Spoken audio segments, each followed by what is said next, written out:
Hi folks, stock market, the Oasis during the pandemic is the topic we are going to discuss today. Wherever I go, people ask me why the stock market is going up, hitting 52-week high day by day, but when the economy is down or in the lockdown.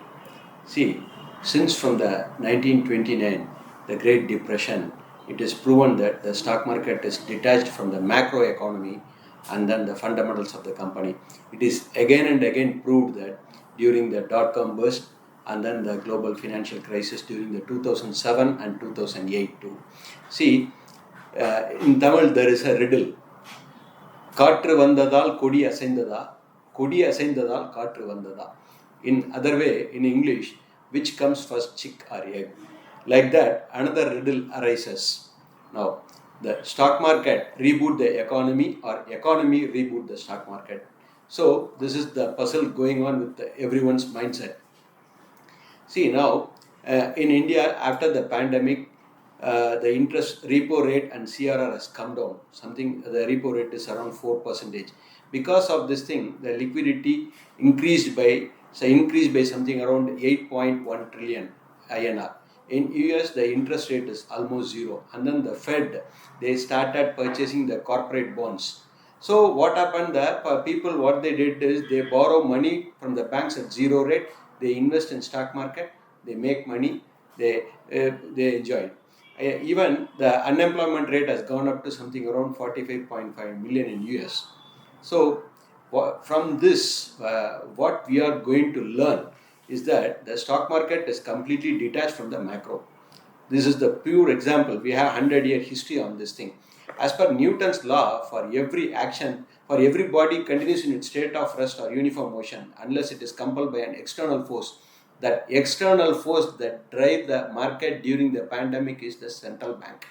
Because of the liquidity factor, the market pushed up. So in US, something around 30% of the people are directly investing into the stock market and more than 60% of the people are indirectly into the stock market through mutual fund.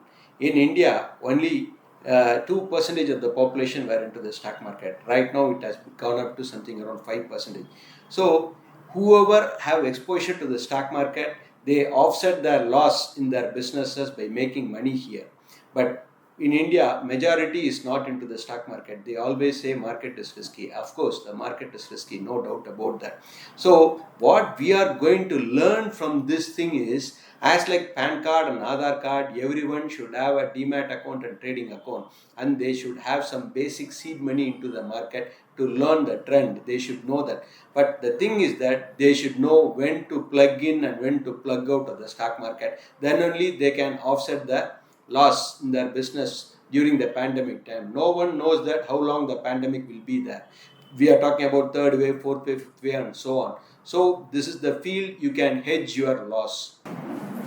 See, one thing you have to keep it in mind. Today, the stock price quoting is for the tomorrow's performance. It's not for the past record. Okay, the past history we can analyze to judge the company and all these things about the consistency and all the valuation. The valuation is given based on the consistency. See, whenever the stock price goes up, it adjusts to the fundamentals. That's all. So, like that, the market, if it is overvalued, it will correct. If it is undervalued, it will go up. But some external force is required. That's what we understood from the last 100-year history. By studying this thing, we conclude that some external force is also acting. So everyone should keep their presence here to hedge the uncertainty. Thank you.